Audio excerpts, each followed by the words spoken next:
تاحیات نااہلی کی کوئی تو منطق ہونی چاہیے، ایسا نہیں کہ موڈ میں ہے تو تاحیات نااہل کر دیں۔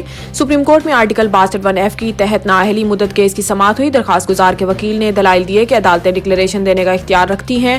2017 میں سپریم کورٹ نے قرار دیا جب حقائق تسلیم شدہ ہوں ڈکلیریشن دیا جا سکتا ہے۔ چیف جسٹس نے ریمارکس دیے کہ سپریم کورٹ کیسے ڈکلیریشن دے سکتا ہے، سپریم کورٹ کو یہ حق کیسے حاصل ہوا، کیا سپریم کورٹ آرٹیکل 62(1) کا براہ راست کورٹ آف لاء کے اختیار کا استعمال کر سکتی ہے، کیا الیکشن ٹریبیونل تاحیات نااہل بھی کر سکتا ہے؟ سوال یہ ہے کہ نااہلی تاحیات ہوگی، یہ کہاں لکھا ہوا ہے؟ نااہلی تاحیات کا اصول تو سمیع اللہ بلوچ کیس میں طے کیا گیا۔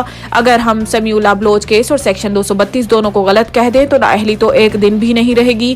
کوئی سچا ہے یا نہیں یہ اصول تو ٹرائل کے بعد ہی طے ہو سکتا ہے۔ اسلام میں توبہ اور صراط المستقیم پر واپس آنے کا راستہ موجود ہے۔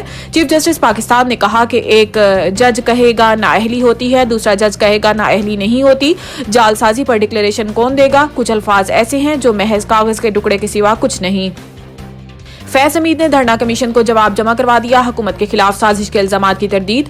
ذرائع کے مطابق سابق DGISI فیض حمید نے کمیشن کی طرف سے دیے گئے سوالوں کے جواب دیے۔ ذرائع کا بتانا ہے کہ فیض حمید نے جواب میں کہا ہے کہ 2017 میں ہونے والے دھرنے میں اس وقت کی حکومت کی ہدایت پر تحریک لبیک پاکستان کے ساتھ مذاکرات کیے تھے۔ ذرائع کے مطابق فیض حمید نے اپنے جواب میں بتایا کہ 2017 میں اس وقت وزیر اعظم شاہد خاقان عباسی اور وزیر داخلہ احسن اقبال کی سربراہی میں کابینہ کا ایک اجلاس ہوا جس میں انٹیلیجنس کے سربراہ نوید مختار اور ملٹری قیادت بھی شریک تھی۔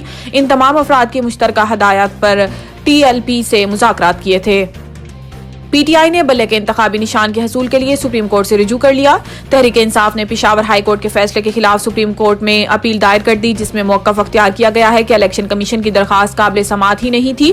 الیکشن کمیشن اس معاملے میں فریق نہیں بن سکتا۔ درخواست میں کہا گیا ہے کہ دیگر سیاسی جماعتوں کے برعکس PTI کے خلاف امتیازی سلوک کیا جا رہا ہے۔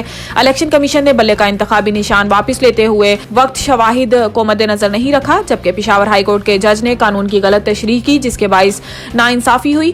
PTI کی درخواست میں کہا گیا ہے کہ 26 دسمبر 2023 کو عارضی ریلیف دیا گیا تھا۔ عارضی ریلیف سے قبل فریقین کو نوٹس دیا جانا ضروری نہیں۔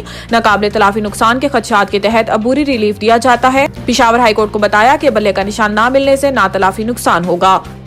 NA-15 نواز شریف کے کاغذات منظوری کے خلاف اعظم سواتی کی اپیل سماعت کے لیے منظور۔